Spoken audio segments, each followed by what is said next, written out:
Bom dia, meus irmãos.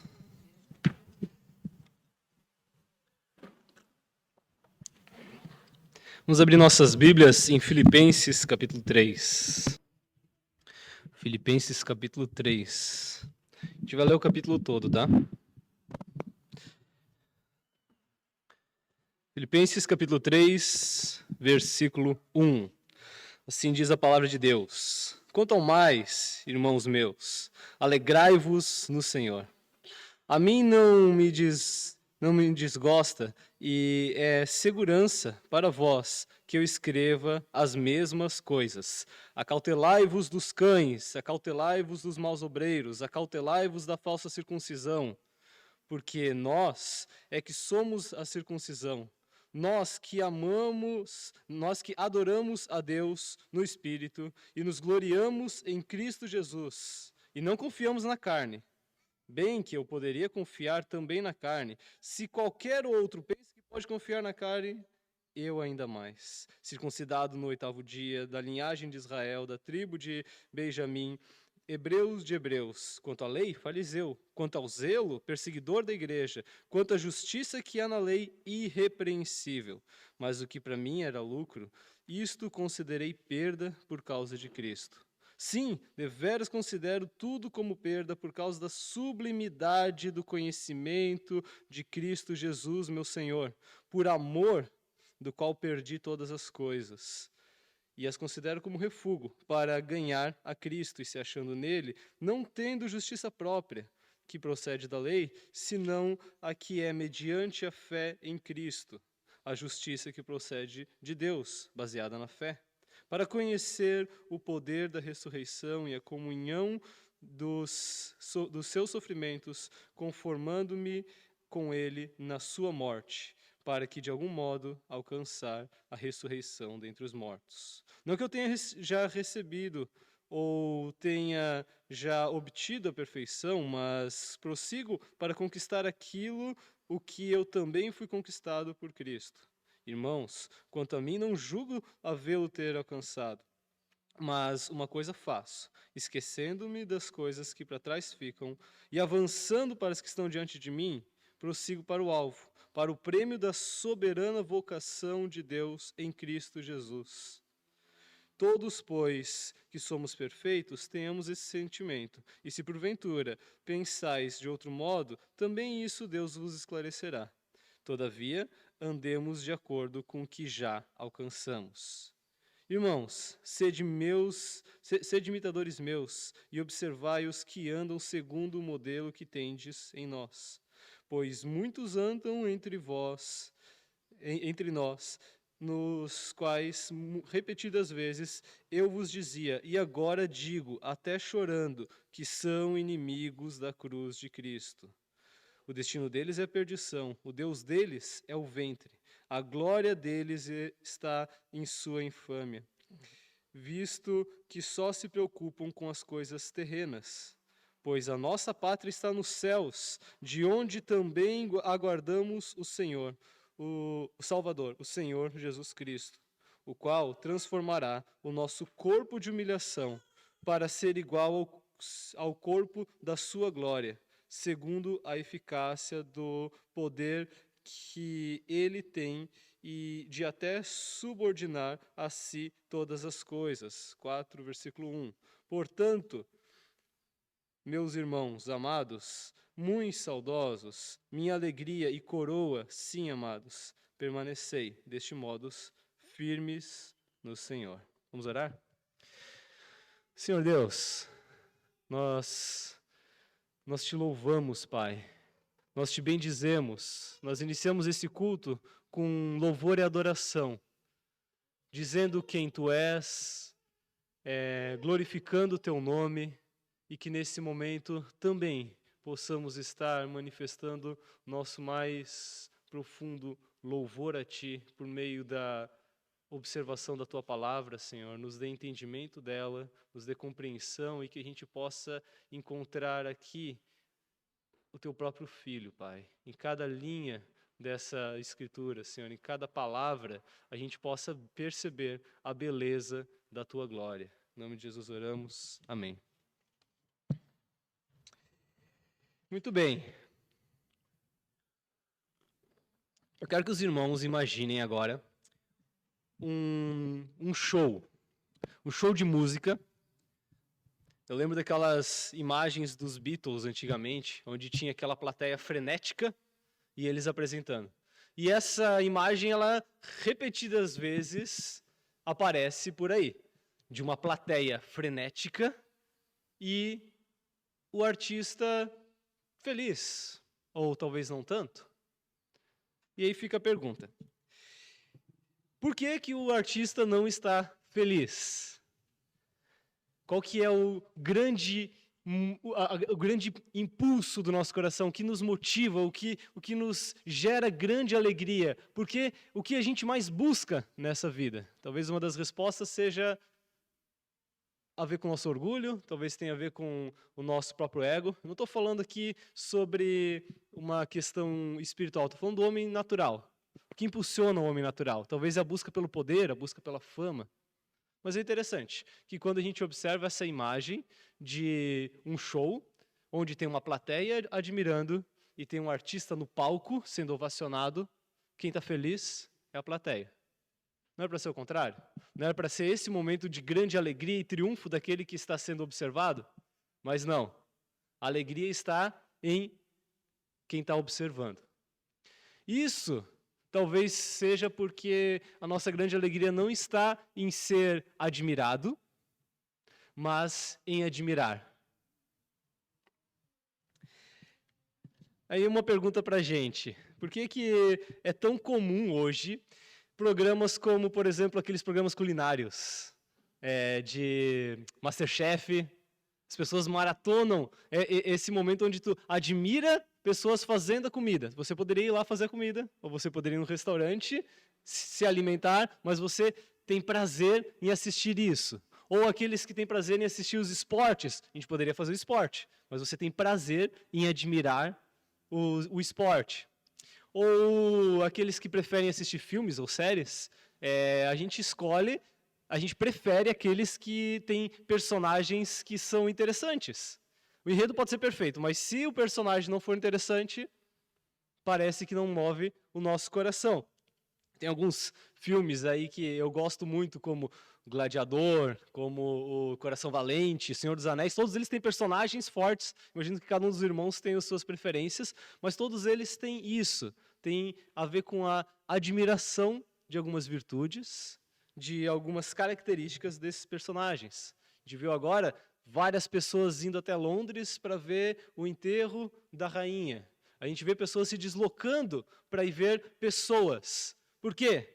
Porque a gente tem prazer em admirar. Prazer em admirar. Talvez alguém possa dizer, não, pera lá, eu gosto de ver o programa de culinária porque eu quero aprender as receitas e eu faço elas em casa. Mas daí você comprova a minha tese. Você primeiro admira para depois imitar. Você quer ser igual àquela pessoa que você está primeiramente admirando. O John Piper, ele cita uma tese que ele tem, na verdade, alguns filósofos levantam essa tese, de que a maior experiência de prazer que um homem pode sentir está em admirar. Não é em ser admirado, mas em admirar. Esse é o momento onde o homem está totalmente cheio dessa sensação frenética de prazer. É em admirar. E isso não é necessariamente um problema. Não é um problema a gente admirar as coisas. Talvez a gente tenha sido criado justamente para admirar. Talvez o mundo ele foi feito dessa forma, com pessoas que têm prazer em admirar. Por quê? Porque o fim último é que Deus seja glorificado, que a glória de Deus seja glorificada e que nós sintamos prazer e alegria em simplesmente admirar a Deus. Nós fomos criados para desejar algo a admirar. E esse algo, obviamente, é Deus. Então, Deus, ele quer ser glorificado, mas ele quer ser glorificado por aqueles que se alegram em glorificar a Deus. A maior experiência é a de admirar. E essa é a pergunta. O que faz o cristão feliz? Talvez você já tenha, sim, tido várias experiências e momentos da sua vida onde você estava totalmente extasiado com a beleza de Cristo, você se alegrava com isso. Mas talvez, se eu perguntar hoje qual que é o sentimento que você tem para com Cristo, talvez seja algo como desânimo. E a pergunta de hoje é: o que motiva o cristão? O cristão que não é o cristão novo, não é aquele que acabou de conhecer a Cristo e está encantado com as primeiras novidades, mas aquele que já está cansado da caminhada, aquele que já passou por muitas coisas. O que o motiva? A gente lê o texto de Filipenses. O texto de Filipenses ele é escrito mais ou menos para isso.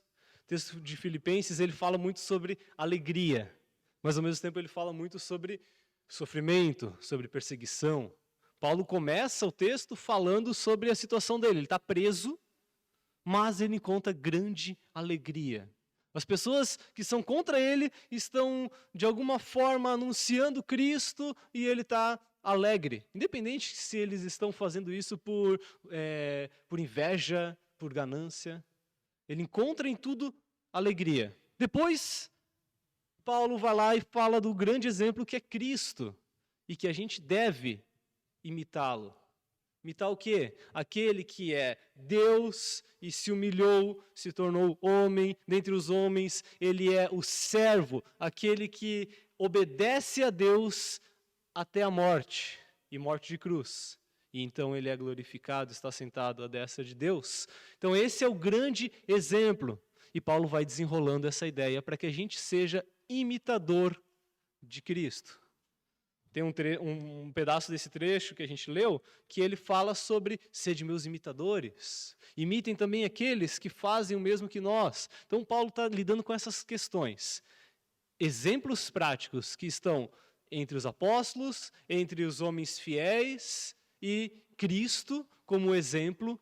E tudo isso para alcançar algo maior, que é alegria no meio de uma vida dura, pesada. Os filipenses estavam passando por o início de uma perseguição. Eles ainda não estavam sendo severamente perseguidos, mas eles já sentiam o cheiro de morte subindo. Eles já percebiam que algo ia dar errado. E o grande exemplo deles, que era Paulo, estava preso.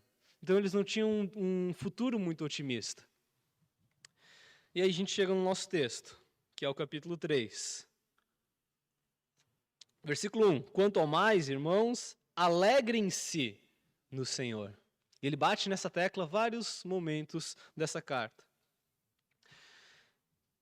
Escrever de novo as mesmas coisas não é problema para mim e é segurança para vocês. Por que ele tem prazer em escrever novamente as mesmas coisas? Provavelmente ele já tinha ido lá e falado isso. Talvez ele já tenha escrevido em alguns outros momentos sobre isso e agora, novamente, ele repete. E para ele isso não é um problema. A gente vai falar um pouco mais sobre isso depois.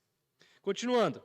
Cautelai-vos dos cães, cuidado com os maus obreiros, cuidado com os da falsa circuncisão. Aqui Paulo ele inicia a fala dele advertindo que a igreja de Filipos cuide, preste atenção com aqueles maus obreiros.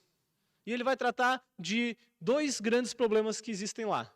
Naquele período, estava surgindo, já desde o início da igreja, vários tipos de heresias. A gente vê gnosticismo, docetismo e várias outras palavras complicadas aí que resumem ideias que estavam surgindo naquele momento. Mas as duas principais eram o legalismo, que vinha da parte dos fariseus, dos fariseus, dos judeus, o que a gente chama de judaizantes, e, por outro lado, a libertinagem, os libertinos, que são aqueles que dizem, a gente já está salvo, então a gente pode viver em pecado. Por um lado, aqueles que buscam coisas para ser salvo, e por outro lado, aqueles que vivem na prática deliberada do pecado, porque acham que já alcançaram a salvação. Versículo 3. Ele começa a falar sobre os judaizantes, porque nós é que somos a circuncisão. Então aqui ele fala que na verdade quem é circuncidado de verdade não é aquele que é na carne, mas aquele que é no Espírito. Nós que adoramos a Deus no Espírito e nos gloriamos em Cristo, e não nos gloriamos no que a gente fez, não nos gloriamos nos rituais que a gente pratica, não nos gloriamos nas nossas obras, não nos gloriamos em Cristo, em vez de nos gloriarmos na carne. Tem um texto de Gálatas 6,14, que ele fala que a gente se gloria na cruz de Cristo. Então a gente não se gloria, eu não me glorio naquilo que eu faço de bom, mas eu me glorio naquilo que foi mais humilhante, no ato mais humilhante da história, que é o que Cristo fez na cruz. Aquela é a minha glória. E daí Paulo vai dar um grande argumento que é verdade que eu poderia confiar na carne. Se alguém pensa que pode confiar na carne, ainda mais eu. E aí ele começa a dizer quem ele é. O que ele está querendo dizer assim, ó, olha, pega todos esses falsos profetas, esses falsos mestres, e compara comigo. Eu, Paulo, sou muito melhor que eles. Se alguém pode se gloriar, se alguém pode confiar na própria obra, eu posso me confiar, eu posso me garantir, eu posso confiar em mim mesmo. E a palavra confiar, ela é repetidas vezes marcada aqui. Primeiro, circuncidado no 8º dia.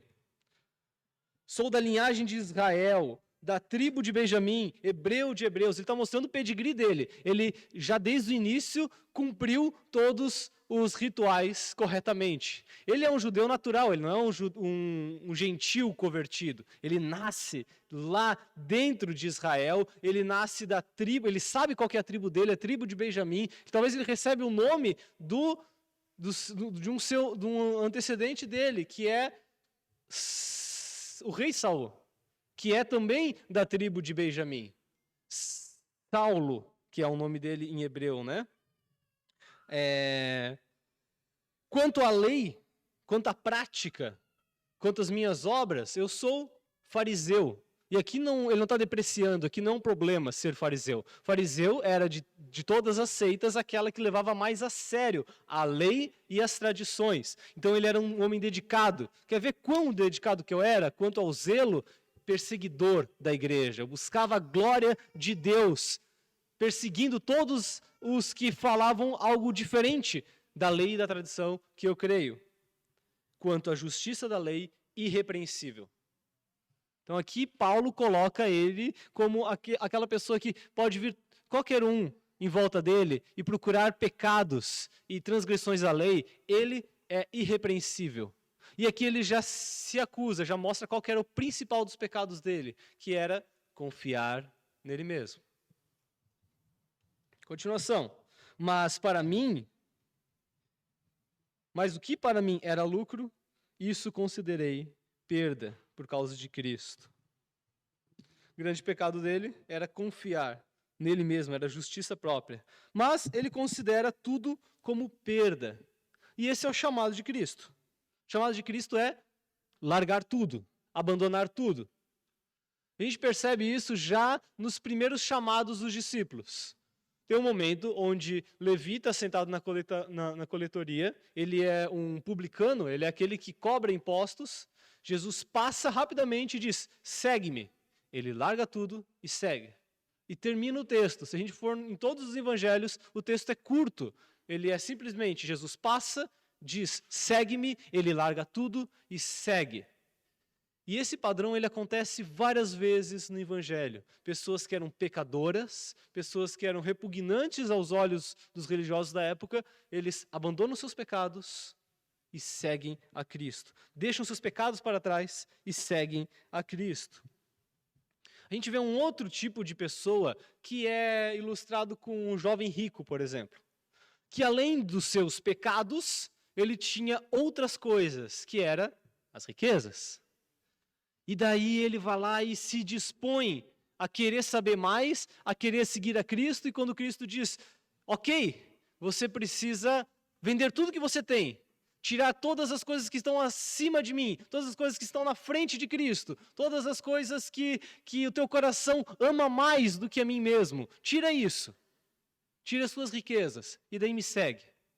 E o texto ele é bem pontual, ele diz que ele saiu triste, porque ele tinha muitas riquezas e ele amava mais as riquezas. Então é muito mais difícil para aquele que tem riquezas, porque ele tem mais coisas a abandonar. Tanto é que os discípulos ficam espantados, eles dizem, tá, mas se é desse jeito, quem é que pode ser salvo? Se é tão severo assim, quem é que pode ser salvo? E Jesus, ele responde, ninguém, é impossível. É impossível que alguém com riquezas, com bens, abandone tudo e siga Cristo. Mas aquilo que para o homem é impossível, para Deus é possível. O texto de Lucas, ele continua colocando uma outra história em seguida, que é a história do Zaqueu, que também era um homem rico e vende tudo e segue a Cristo. Então, ali a prova evidente que sim, é possível alguém abandonar tudo, pelo poder da conversão, da mudança do seu próprio coração. Então a gente viu aqueles discípulos que abandonam seus pecados, aqueles que abandonam suas riquezas, mas existe um terceiro elemento que talvez é o mais difícil de todos, que é abandonar a sua justiça própria, que é abandonar a sua moralidade. E a gente vê vários dos fariseus que perseguem a Cristo, que não conseguem aceitar a Cristo, são eles que tramam para matar Jesus e conseguem levar Jesus até a cruz, eles que perseguem, aqueles que confiavam neles mesmos, aqueles que se assustavam ao ver que o caminho de Cristo não era um caminho de obras, de mérito. Jesus disse, os sãos não precisam de médicos, e sim os doentes. Não vim para chamar os justos, e sim pecadores ao arrependimento. Então, Jesus ele coloca essa situação. Vocês primeiro precisam se reconhecer como pecadores. Não adianta vocês quererem vir até mim com as suas próprias forças. E um grande contraponto a isso, se Zaqueu é o contraponto da riqueza, provando que é possível alguém abandonar tudo, Paulo é o próprio contraponto disso daqui. Ele é esse que poderia se gloriar no que ele é, no que ele faz. Mas o que o Senhor faz com ele? Quando ele está a caminho de Damasco para perseguir os cristãos, para disciplinar os cristãos, naquele período, a gente vê os intérpretes da lei, os fariseus, os mestres, os rabinos, como aqueles que disciplinavam a população. O que era isso? Eles literalmente usavam algum tipo de instrumento de bater na mão ou bater nas costas. Eles açoitavam aqueles que desobedeciam. Então imagina, Paulo ele entrava nas casas e açoitava esses pais de família, essas pessoas que estavam seguindo a Cristo. E era esse o zelo dele, era essa a motivação dele de preservar a glória de Deus. Mas o que Jesus faz? Derruba ele do cavalo e mostra que não é dessa forma que ele encontrará a vida eterna. A própria vida eterna é Cristo. Já veio, está ali. E é no momento onde Paulo vê a Cristo que tudo muda. É no momento que ele olha para Cristo que tudo muda. Então, o primeiro passo que a gente viu aqui é você reconhecer que você é miserável. Mas antes de reconhecer que é miserável, aconteceu alguma coisa. Não é uma situação onde o Paulo ficou se autoanalisando e percebeu que ele é pecador. Aconteceu alguma coisa que motivou ele a isso. E motivou os discípulos a abandonar tudo, abandonar as riquezas, abandonar os próprios planos da sua vida. Vamos continuar o texto, versículo 8. Na verdade, considero tudo como perda, por causa da sublimidade do conhecimento de Cristo Jesus, meu Senhor. Por causa da sublimidade. Ele ficou encantado em ver algo maior. Ele viu a sublimidade do conhecimento de Cristo. Então esse é o primeiro passo, é o maravilhamento diante de Cristo, é no momento onde o discípulo olha a Cristo, vê a beleza de Cristo, que ele reconhece que ele é pecador. não é olhando para ele mesmo que ele vai reconhecer, mas é só olhando a grandeza de Cristo que ele percebe isso. O maravilhamento é o que conduz à devoção. Foi essa a nossa experiência. Foi o momento onde a gente ouviu o Evangelho. E aquilo soou de uma forma tão significativa, tão maravilhosa, que a gente não conseguia mais tomar outra opção, outra decisão, senão seguir a Cristo.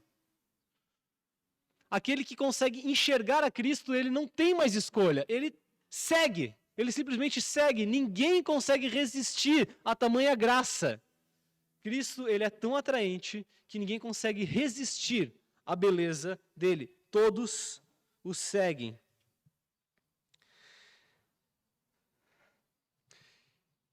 Tem um texto de João 17:3 que diz: a vida eterna é essa, que te conheçam a ti, o único Deus verdadeiro, e a Jesus Cristo, a quem enviaste. Essa é a própria vida eterna. Quando a gente pensa em vida eterna, talvez a gente pense aí em esse momento onde a gente irá para um local onde não haverá dores, onde tudo será belo, onde poderemos ter paz a ponto do cordeiro pastar com o lobo, onde não haverá nada dentro de nós que impeça a felicidade, nada fora de nós que impeça a felicidade. E aqueles que estão nesse caminho irão para lá. Esse é o nosso destino, alegria perpétua na presença de Cristo. Mas o que Cristo está falando aqui é que Ele mesmo, o conhecimento dele já é essa vida eterna.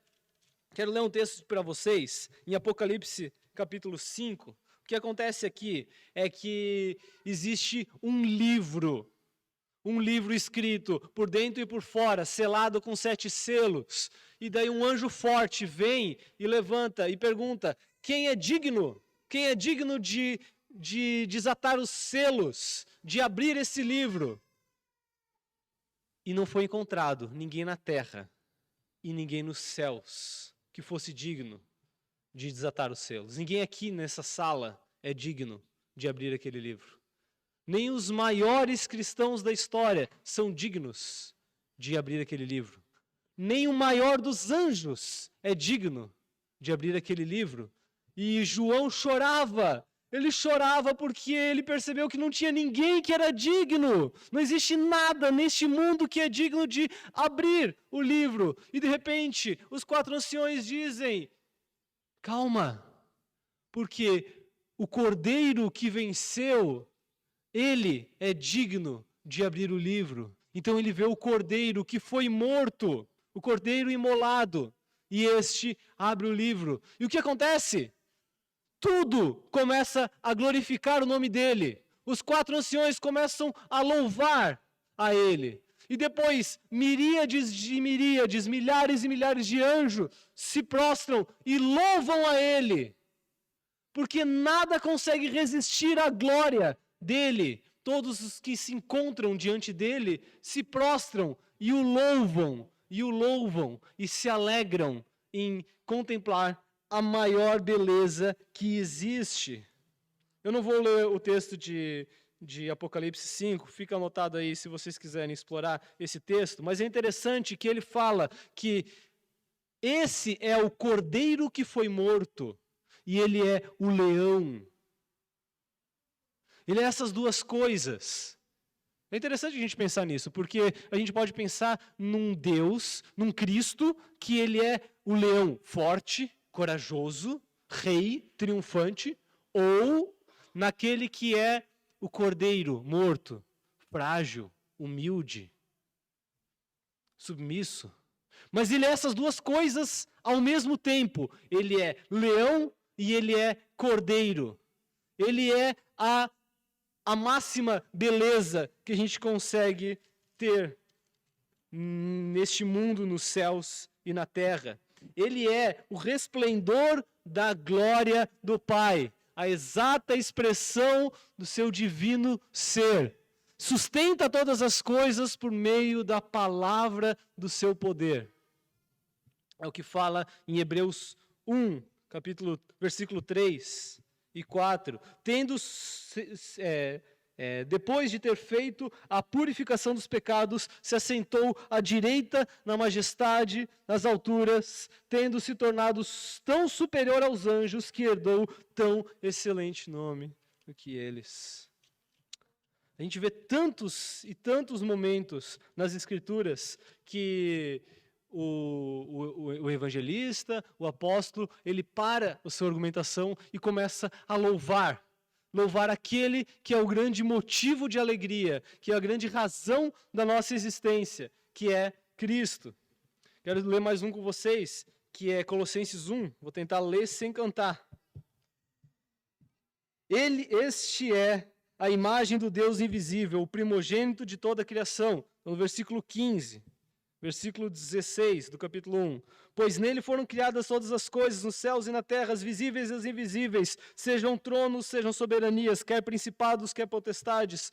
Tudo foi criado por meio dele e para ele. Ele é antes de todas as coisas, nele tudo subsiste. Ele é o cabeça do corpo, da igreja. Ele é o princípio, o primogênito dentre os mortos, para em todas as coisas ter a primazia, porque aprouve a Deus que nele residisse toda a plenitude, e que, havendo feito paz pelo sangue da sua cruz, por meio dele reconciliasse consigo mesmo todas as coisas, quer sobre a terra, quer sobre os céus. Não existe nada mais belo do que o próprio Cristo. E como que a gente sabe disso? A gente sabe disso a partir do que ele fez. A gente não tem como conhecer a Cristo sem ver o que ele fez. Interessante que nos foi dado um texto que ele é praticamente só narrativo. Todo o Antigo Testamento é quase só narrativa. E a gente vê a grande porção do Novo Testamento narrativo. Por quê? Porque nos interessa saber o que ele fez para entender o que ele é. Não tem como a gente usar palavras para tentar descrever os atributos de Deus. Mas quando a gente olha o que ele fez, é que a gente entende o que ele é. E o que ele fez? O que ele fez por nós? O que ele fez nas nossas vidas? É o que o texto continua falando no versículo 9. E ser achado nele, não tendo justiça própria que procede da lei, mas aquela que é mediante a fé em Cristo, a justiça que procede de Deus baseada na fé. O que eu quero é conhecer a Cristo e o poder da sua ressurreição. Então aqui ele fala da justificação. A justificação que não procede dele, mas procede de Deus. Não é pelas obras, mas é mediante a Cristo, mediante a fé em Cristo. E depois disso ele fala, o que eu quero. Depois de entender que não é pela minha força, não é pelo aquilo que eu faço, mas é por um ato misericordioso, definitivo, poderoso de Cristo na cruz, aquele que era Deus, aquele que é maior do que tudo, se humilha e se torna homem, e dentre os homens ele é o escravo, ele é o servo, ele serve em obediência a Deus todos os dias da sua vida, até morrer na cruz em angústia. Depois que eu vejo isso, quando eu olho para a cruz, eu entendo quem eu sou. Quando eu olho para a cruz, eu consigo ver por que tinha que ser Ele.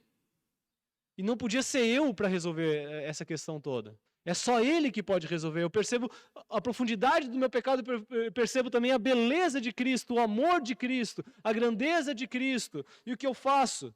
É o mesmo que o apóstolo diz aqui. O que eu quero é conhecer a Cristo. O que eu quero é conhecer a Cristo e o poder da sua ressurreição. Todos admiram a Cristo.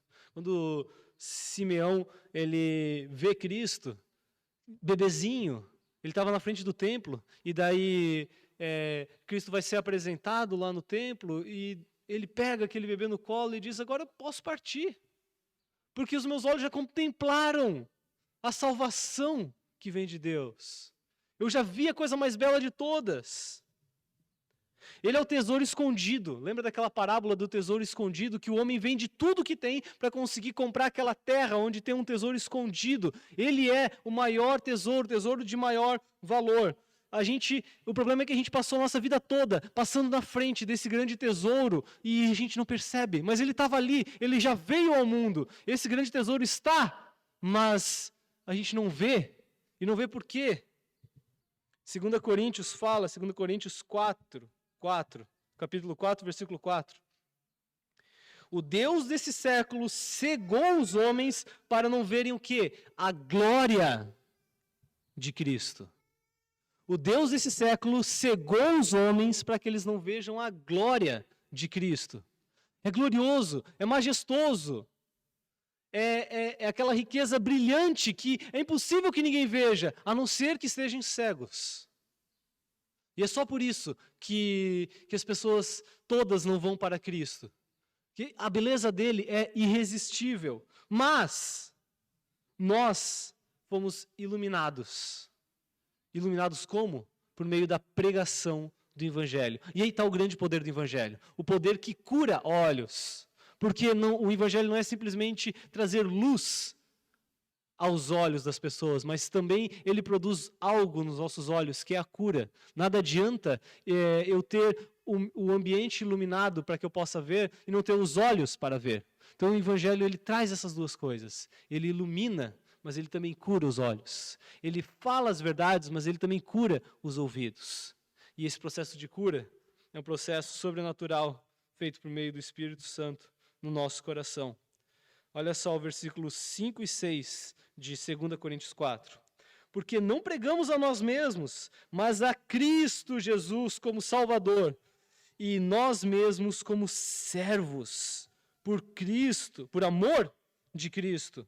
Porque Deus disse, das trevas resplandeça a luz. Ele mesmo resplandeceu em nosso coração para iluminação do conhecimento da glória de Deus na face de Cristo.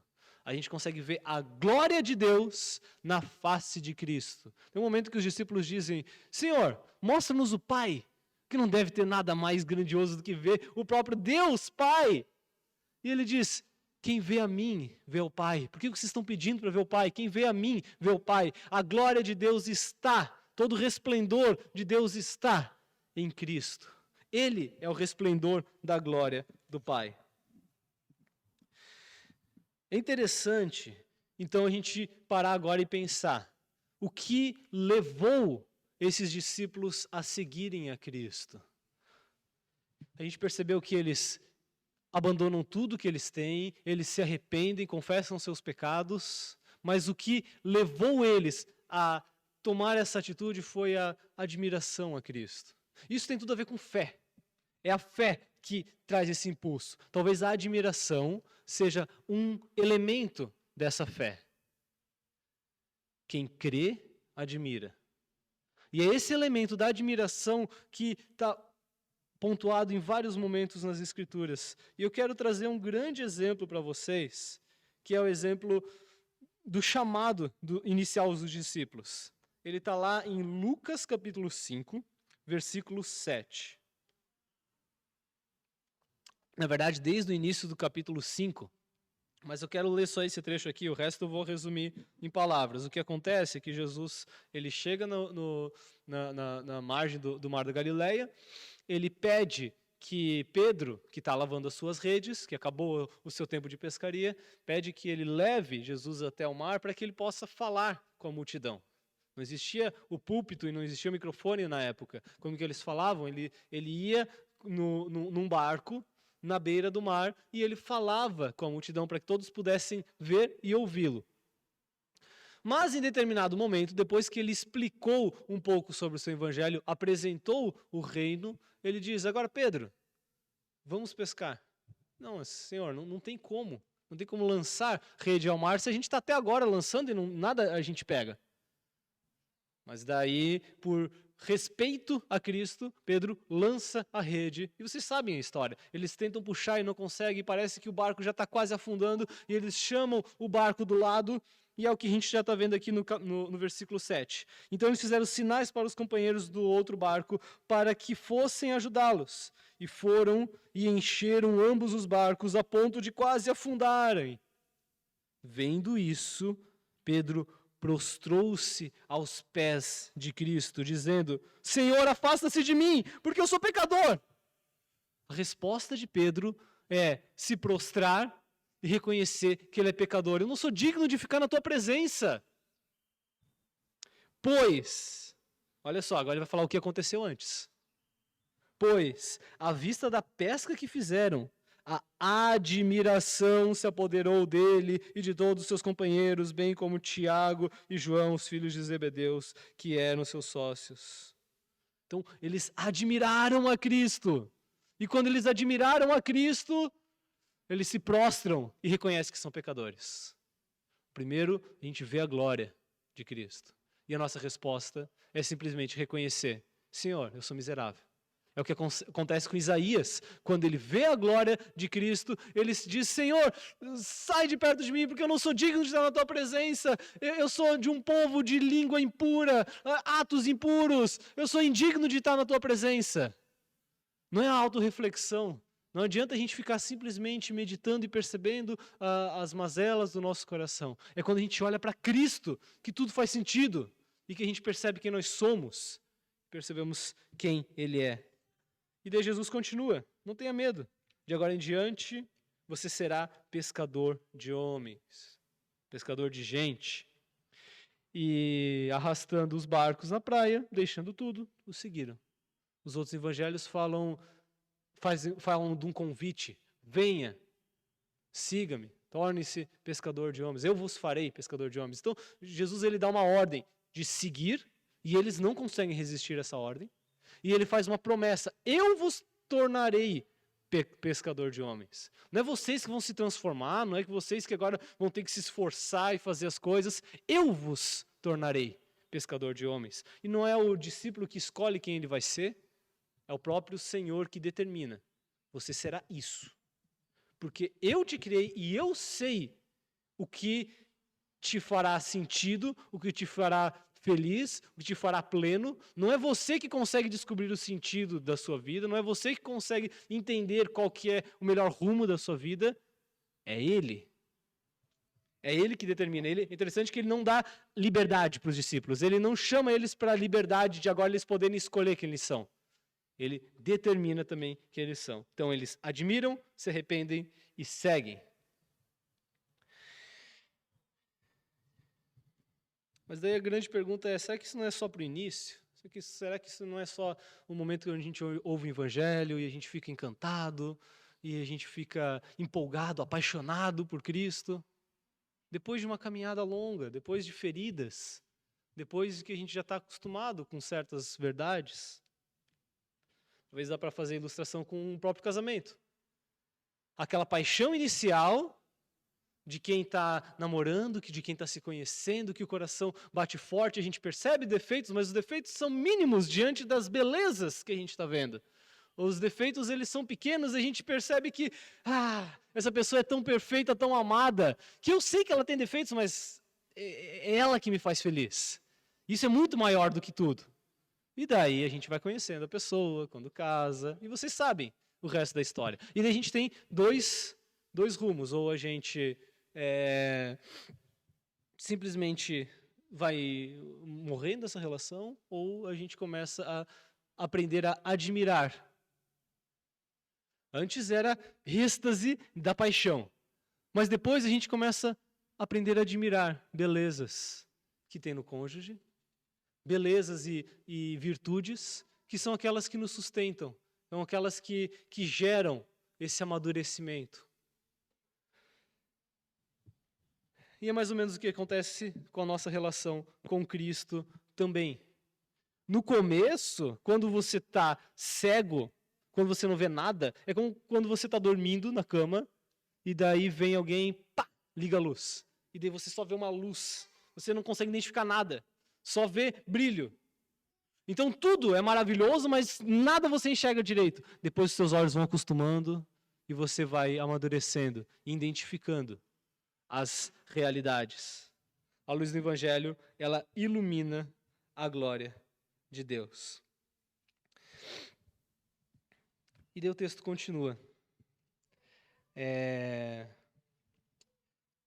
Antes disso, eu falei aqui de 2 Coríntios, e é muito interessante que em 2 Coríntios a gente vê o apóstolo encarnando todas essas verdades. Porque ele diz que ele foi em tudo atribulado, angustiado, perseguido, abatido. E não desanimou. Então a gente está falando de uma pessoa que tem todos os motivos possíveis para ter cansado, para ter desistido, para estar desanimado. Atribulados, mas não angustiados, perplexos, mas não desanimados, perseguidos, mas não desamparados, abatidos, mas não destruídos. Eles não estão desanimados, por quê? Versículo 18 de 2 Coríntios 4.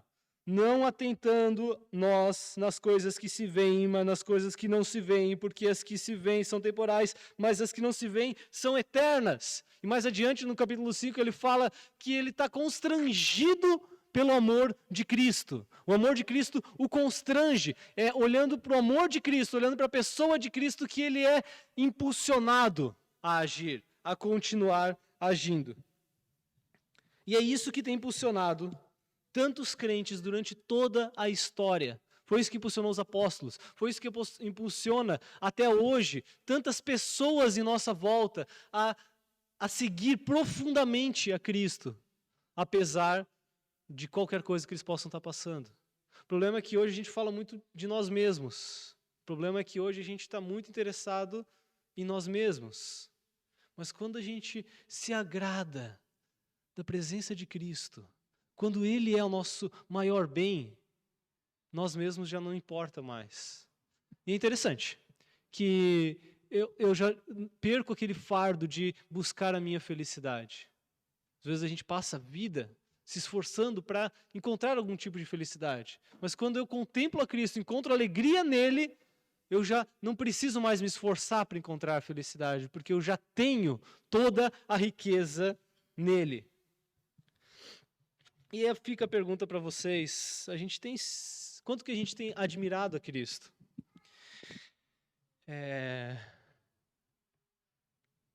A gente foi feito para isso, a gente foi feito para glorificar a Cristo. Nada preenche o nosso vazio, nada preenche o nosso coração mais do que admirar a Cristo. Tente lembrar dos momentos onde você estava encantado com Cristo. Não houve um momento na sua vida que fez mais sentido do que aquele momento onde Cristo era tudo para ti. Mas Ele deve continuar sendo, porque nada nessa terra pode ser maior do que Ele. Nada pode superar, nada vocês vão encontrar aqui que possa superar. Então, volte para aquele que é o primeiro amor. Não o primeiro amor no sentido de um momento inicial da nossa vida, onde a gente estava olhando essa coisa tudo branco e eu não conseguia enxergar direito, e daí as pessoas levantam a mão, eu levanto a mão, e daí dobra o joelho, eu dobro o joelho, e daí a gente fica meio abobalhado ali, tentando seguir a Cristo com piedade, mas sem saber direito o que a gente está fazendo. Estou falando daquele amor que pode ser maduro também, aquele amor da caminhada, aquele amor onde a gente percebe que a gente já fez várias coisas, a gente já andou bastante, mas agora, no meio do caminho, a gente colocou coisas na frente. Talvez a família, talvez ministério, talvez trabalho.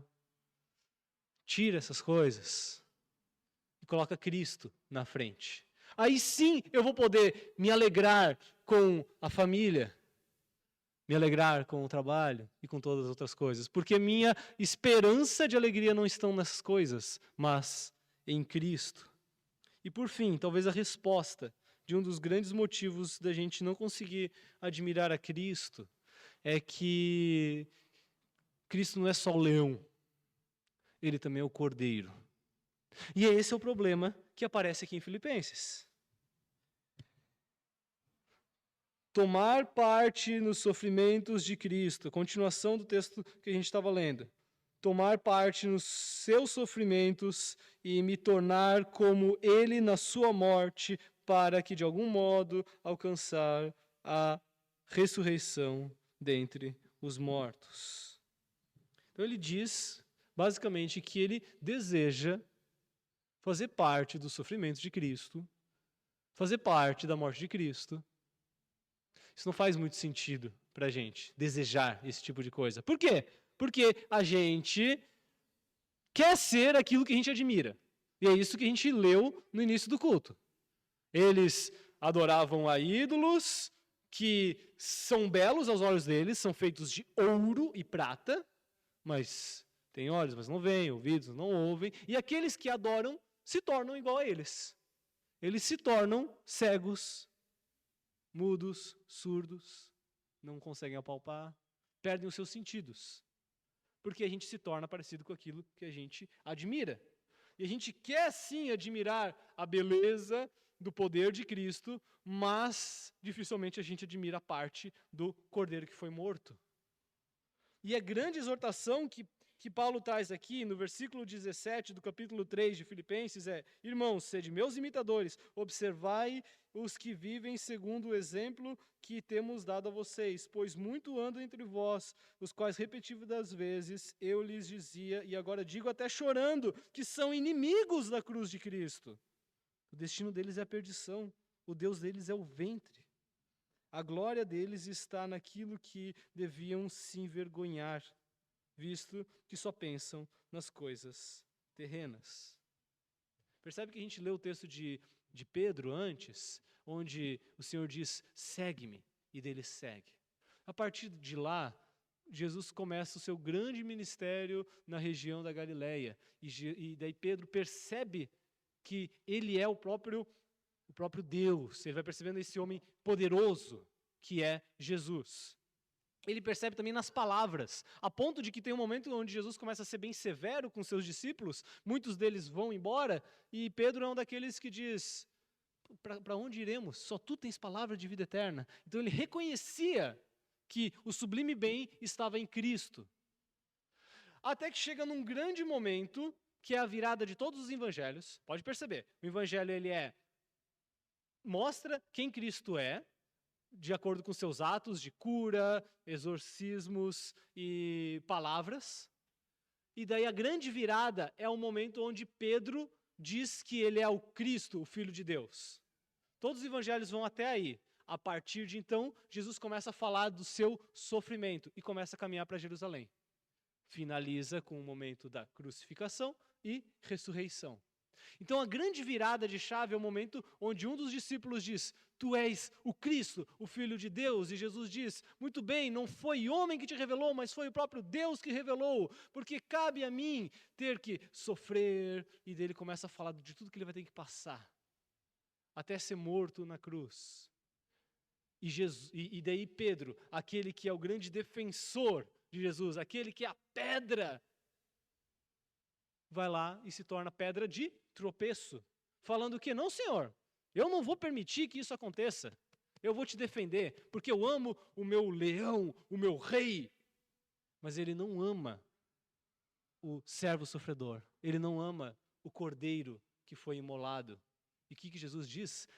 Arreda de mim, Satanás, porque tu não cogita das coisas de Deus, mas das coisas da carne, das coisas do homem. Está pensando como o homem pensa e não como Deus pensa. Você não entende, você odeia a cruz de Cristo, você ama o Cristo que triunfa, o Cristo que cura, que perdoa, o Cristo que reina, mas você odeia o Cristo que sofre. Ele se escandaliza com a cruz de Cristo. E logo depois disso, Jesus começa a ensinar o que é o verdadeiro discipulado. Aquele que quer vir após mim, tome a sua cruz, negue a si mesmo, tome a sua cruz e siga-me. E a partir de então, só pode seguir a Cristo aquele que nega a si mesmo, toma a sua cruz e siga-me. Aquele que imita a Cristo. Será que a gente tem admirado a Cristo Jesus, do jeito que Ele é? Não do jeito que a gente pensa, mas do jeito que Ele é, como Ele foi exposto nas Escrituras? Não apenas aquele que fez os grandes milagres, mas aquele que se humilhou, obedeceu a Deus até a morte e morte de cruz. É só quando a gente se encantar com a beleza de Cristo, quando a gente vê beleza neste Cordeiro que foi morto, nesse que se humilhou para obedecer a Deus, é que a gente vai se dispor a imitá-lo verdadeiramente, a tentar ser igual a Ele. Porque para isso que a gente foi criado. A gente foi criado para ser a imagem de Cristo. Lá no início, a gente foi criado à imagem de Deus. E daí o homem peca. ele está afastado de Deus, ele está todo corrompido. Mas Cristo vem para nos tornar a imagem de Cristo.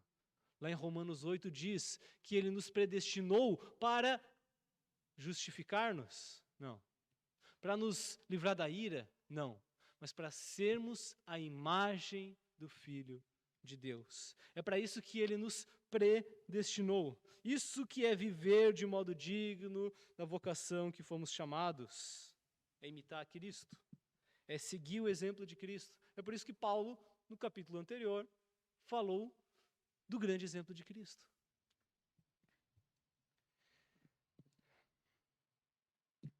E Paulo, ele não é ousado em dizer que ele já é igual a Cristo.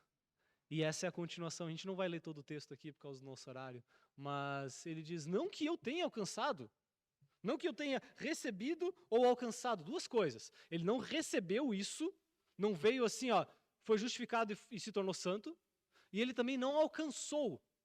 Então a ideia aqui é que existem dois possíveis erros. O erro de pensar que eu tenho que ser automaticamente santo, e eu não vou conseguir ser, e devo me frustrar. Ou aquele que eu acho que eu posso, se eu me esforçar, eu vou alcançar. Não, a gente sempre estará em processo. É errado aquele que diz que a gente tem como ser santo aqui na terra. Não é esse o objetivo. Não é essa a ideia. E só que existe uma atitude dele. A atitude é: prossigo para conquistar aquilo que também fui conquistado. Então, primeiramente fui conquistado e agora eu prossigo para conquistar. Esse prossigo é exatamente a mesma palavra que ele usou para dizer que eu perseguia os cristãos. Quanto ao zelo, perseguidor de cristãos. E aqui ele fala a mesma palavra, eu sou perseguidor disso, para alcançar isso. Alcançar o quê?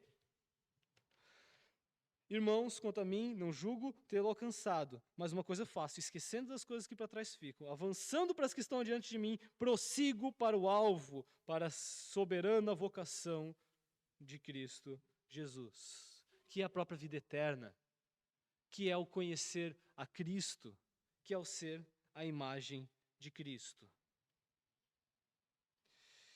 A pergunta que eu fiz no começo é: o que pode motivar um discípulo cansado a continuar seguindo fielmente a seu mestre? A resposta de Paulo é essa. Lembra no início do capítulo 3? Quanto ao mais, irmãos, alegrem-se no Senhor. Escrever de novo as mesmas coisas não é problema para mim, e é segurança para vocês. É alegria no Senhor, no que Ele fez, no que Ele é. E é preciso lembrar. Ele não cansa de repetir, porque nós esquecemos. É um texto importante em Salmos 78, que fala que a gente vai contar as histórias para os nossos filhos, para que eles lembrem das maravilhas do que Deus fez. A gente precisa lembrar e lembrar. Talvez a gente, primeira vez que a gente veio para Blumenau, quem não era daqui, se admirou com a arquitetura, se admirou com alguma coisa da cidade. Mas com o passar do tempo a gente passa por esses lugares e se torna diferente. Dizem que é a mesma experiência quando a gente vai para algum lugar na Europa que a gente gostaria muito de ir e de repente a gente se acostuma com aquele cenário.